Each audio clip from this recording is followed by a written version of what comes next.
Bonjour, bonjour. Il est 6h30 et j'ai même le droit à des petits rayons de soleil. La journée s'annonce belle. Je suis au sec, ma tente est sèche et il est temps pour moi de plier bagages et de faire peut-être un petit kilomètre avant de me faire mon café, histoire de ne pas déranger les gens ici en le faisant dans ma tente. À toutes. Oh, béni sois-tu, soleil! Merci encore à tous vos petits messages, à toutes vos réactions à la vidéo d'hier. Ça fait chaud au cœur, ça fait plaisir. Je vous avoue que j'ai carrément oublié ma baisse de morale de hier, qui était une des premières depuis que je voyage, en septembre l'année passée. Je pensais être immunisé, mais apparemment pas. Ça nous rattrape toujours à un certain moment, souvent les jours de pluie.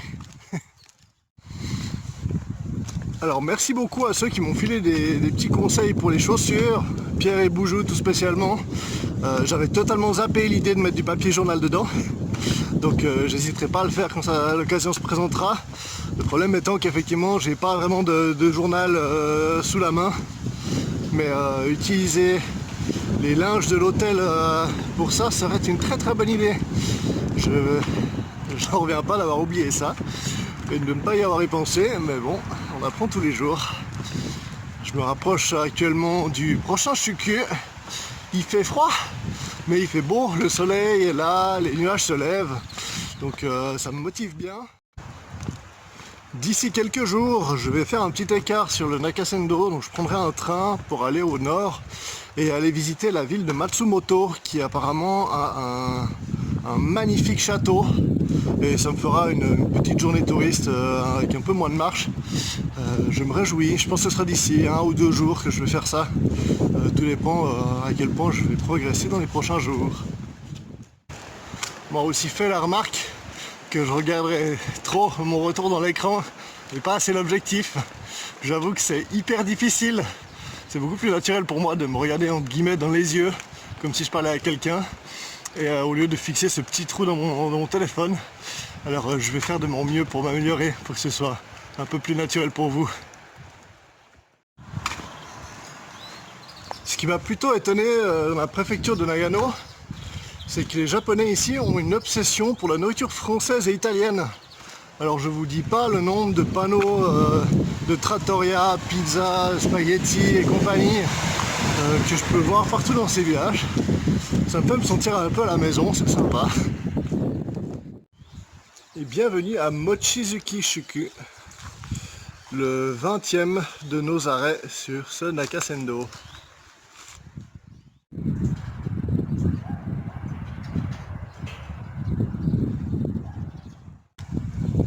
Je voulais vous dire mon truc de 2 paires de chaussettes pour éviter les cloques. Ça marche surtout quand vous avez les pieds secs et que vous ne mâchez pas 27 km en ayant des chaussures détrempées dès le matin. Parce que là, je vous avoue que mon talon droite est pas hyper heureux. Donc à prendre avec des pincettes. Ah, c'est pour ce genre de petits spots que ça vaut la peine de marcher 1 heure avant de prendre son café.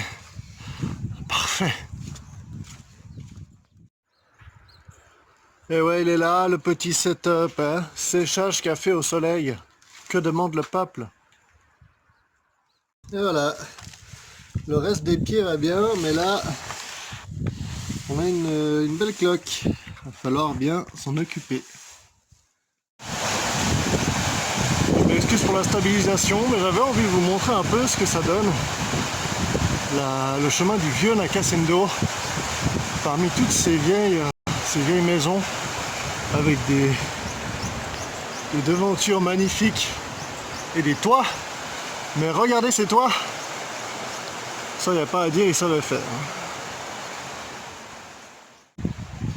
Eh bien, il s'avère que cet endroit au toit magnifique, c'est Motai Aino Shuku. Et que franchement, c'est un endroit très bien entretenu, très bien rénové. Les maisons ont un style assez ancien et il y a une atmosphère tout à fait typique de la région. Parmi ces montagnes, il y en a une assez connue qui en fait est un volcan qui est encore en activité et qui se trouve juste là. C'est le mont Asama.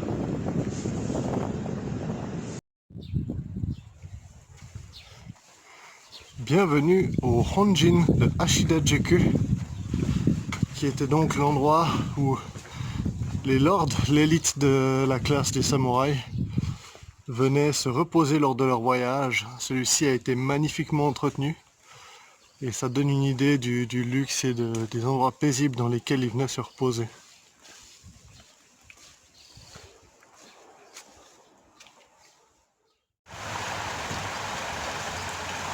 Bien, juste au-dessus de Ashida-juku, on a une des parties du Nakasendo qui est le mieux entretenu.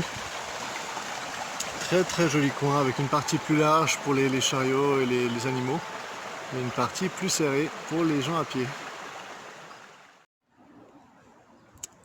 Bienvenue à Nagabuko-shuku, qui est une énorme rue. Et en plus je mens, il n'y a pas qu'une rue. Il y en a deux. Il y en a trois. Vraiment bucolique comme endroit, plein de petits oiseaux. Jolie ambiance, personne dans les rues. La ville pour moi. Je me suis trouvé une petite roulotte à ramen sur la route, je vous dis pas, c'était trop bon. J'ai peut-être trouvé aussi une petite auberge pas loin qui pourrait être bien pour une journée de pause demain, parce que mes jambes commencent à être un peu fatiguées. Je vais aller me renseigner pour les prix parce que c'est pas mis sur leur site. Et si c'est trop cher, je ferai du camping et je ferai la pause le jour d'après. Et voilà la petite auberge. Malheureusement, c'est un peu impayable. Enfin impayable, j'aurais pu me permettre, mais pour une nuit avec un repas, il voulait en gros 80 francs. Moi qui voulais faire une journée de pause, je n'allais pas débourser 160 balles pour ça. Donc vu qu'il fait en plus beau temps, je vais aller faire un petit camping ce soir et essayer de trouver quelque chose d'un peu plus abordable pour me faire ma journée de pause le jour d'après.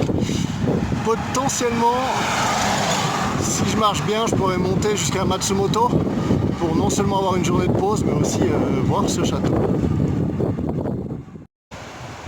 Malgré l'échec de l'auberge, j'ai deux bonnes nouvelles. La première, c'est que je viens de recevoir une réponse de l'office de l'immigration à mon mail qui me dit que je peux rester jusqu'à la fin de mon visa, comme prévu. Si je suis déjà sur le sol japonais, il n'y a pas de souci. Ce sera sûrement pour repartir que ce sera plus chaud. Et la deuxième bonne nouvelle, c'est que ce que vous entendez là très fort, ça, c'est la rivière Yoda. Et ça me rend beaucoup trop heureux.